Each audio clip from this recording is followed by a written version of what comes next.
Have you ever pondered how one of the greatest empires in history started from a humble city? Let's begin our journey through time, back to the mysterious origins of Rome. Picture this, a city founded not by mere mortals but by figures of myth and legend. This is the tale of Romulus and Remus, twin brothers who, according to legend, were the sons of the war god Mars and a mortal princess, Rhea Silvia. As infants, they were cast into the river Tiber by a wicked uncle who desired their inheritance. However, fate had other plans. They were discovered by a she-wolf, who, in a twist of divine intervention, nurtured them until they were found by a shepherd. As they grew older, they decided to establish a city of their own, but brothers will be brothers. A quarrel erupted over the city's location. Romulus desired the Palatine Hill, while Remus preferred the Aventine Hill. This disagreement led to a tragic end, with Romulus slaying his brother and becoming the sole ruler of the new city, which he named Rome after himself. But let's step back from the realm of mythology and into the world of history. Historically, Rome was founded in 753 BC. Its location was not a matter of divine preference, but of strategic positioning. Nestled between the Alps and the Mediterranean Sea, with the river Tiber providing a natural barrier against invasions, Rome was perfectly placed to grow and flourish. The city was divided into distinct areas for administration, commerce, and religion. It was built to handle the challenges of both peace and war, and was well equipped to manage the social, economic, and military aspects of an emerging civilization. Thus, Rome, a city born from myth and strategic positioning, began its journey towards creating an empire. From these humble beginnings, Rome would rise to become an entity whose influence can still be felt today. But that's a story for another time. With the monarchy overthrown, Rome was ready to experiment with a new form of government, a republic. In the aftermath of the monarchy's fall, the year 509 before Christ marked the birth of the Roman Republic. This new system of governance was a radical departure from the autocratic rule of the kings. The Republic was a bold experiment, one that gave voice to a broader spectrum of Roman society. At the heart of the Roman Republic was its political structure, a complex system of checks and balances. The Senate, comprised of the aristocratic patrician class, was the cornerstone of this structure. However, the common people, known as plebeians, were not without power. They had their own assembly, and in time, their own officials, the tribunes, who could veto Senate decisions. This delicate balance of power between the patricians and plebeians was a defining feature of the Republic. The Republic was not just a political entity, it was a reflection of the Roman values of duty, discipline, and respect for authority. The Romans believed that these values, diligently upheld, were key to their success and survival.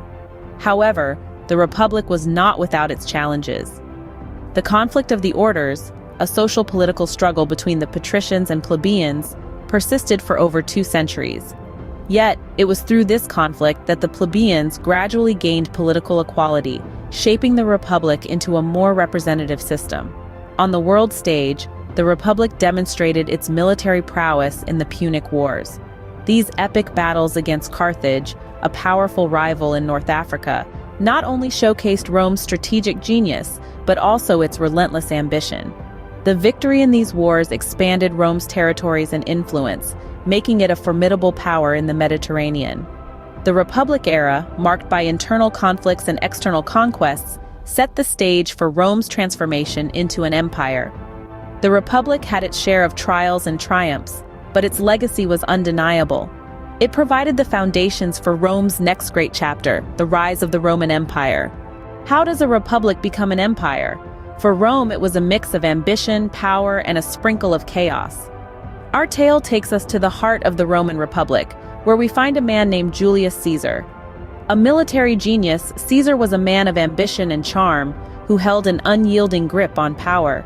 He was appointed as dictator in perpetuity, a move that marked a significant deviation from the Roman tradition of temporary dictatorship during times of crisis.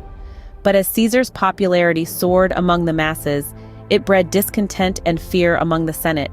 They feared that Caesar's power threatened the Republic's existence. And so, in a desperate bid to save the Republic, a group of senators, including Caesar's close friend Brutus, conspired against him. The Ides of March, a day that would live in infamy, saw the brutal assassination of Julius Caesar. His death, however, didn't restore the Republic as the conspirators had hoped. Instead, it plunged Rome into a chaotic civil war. Emerging victorious from this tumultuous period was a man named Octavian, Caesar's adopted heir. Octavian, later known as Augustus, was a master of manipulation and political strategy. He presented himself as the restorer of the Republic, all the while holding on to the reins of power. Through a series of reforms, Augustus subtly shifted the balance of power, centralizing authority under his rule. The Senate remained, but its power was merely symbolic. Thus, Augustus became the first Roman emperor, marking the dawn of the Roman Empire. This transition was not a sudden revolution, but a gradual shift over several decades. The power of the individual had triumphed over the collective authority of the Senate. Rome had transformed from a republic, governed by elected officials, to an empire, ruled by a single individual. In the ashes of the Republic, the Roman Empire rose, destined to leave an indelible mark on history. At its zenith, the Roman Empire was unmatched in power and influence. But nothing lasts forever, does it? The empire reached its greatest extent under Emperor Trajan in the 2nd century AD. It stretched from the sun-drenched sands of Egypt to the misty moors of Britannia, a testament to Rome's military might and organizational prowess. This was an era of remarkable achievements. Rome, the heart of the empire, was adorned with architectural marvels like the Colosseum, a symbol of Rome's power and grandeur, and the Pantheon, a masterpiece of engineering. The empire was a melting pot of cultures, fostering advancements in art, literature, and philosophy. Latin, the language of Rome, was spoken across the empire, enhancing communication and administration.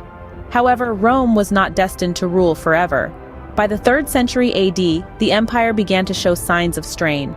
Economic troubles plagued the empire, with inflation running rampant and trade routes disrupted.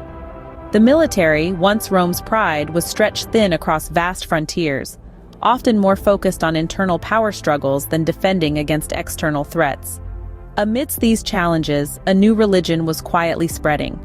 Christianity, with its message of hope and salvation, began to gain followers, challenging the traditional Roman pantheon and altering the cultural and political landscape of the empire. The decline of Rome was a gradual process, not a single event. It was a complex interplay of internal decay, external pressure, and a changing world. Despite attempts at reform, the Western Roman Empire finally fell in the 5th century AD, marking the end of an era. From its peak of power to its eventual fall, the Roman Empire's story is a tale of triumph, innovation, and inevitable decline. A civilization that once stood unassailable, yet fell victim to its own success. A reminder that nothing, no matter how great, is immune to the sands of time. The Roman Empire may have fallen, but its legacy, that's still very much alive.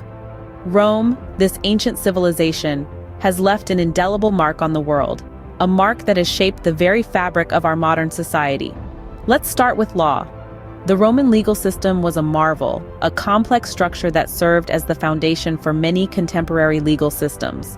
From the concept of innocent until proven guilty to the idea of legal representation, these are gifts from Rome, principles that continue to uphold justice in our courts today. Next, consider language. Latin, the language of Rome, is not merely confined to dusty old textbooks. It thrives in the words we speak every day. English, Spanish, French, Italian, all these languages and more bear the indelible imprint of Latin. It's in the scientific terms we use, the mottos of our institutions, and even in the names of our stars. And then, there's architecture. Rome's grandeur was not just about military might, but also about architectural prowess. The Romans were master builders, and their innovative designs have endured through the ages. The arch, the dome, the aqueduct, these are all Roman inventions that continue to influence modern architecture. Finally, let's turn to government. The Roman Republic, though flawed, was one of the earliest experiments in representative government. It laid the groundwork for modern democratic systems with its principles of checks and balances and the separation of powers. So you see, the legacy of Rome is all around us. It's in the language we speak, the laws we abide by, the buildings we marvel at, and the democratic ideals we cherish. The Roman Empire has fallen, but Rome itself? It lives on in our words, our buildings, our laws, and the very fabric of our societies.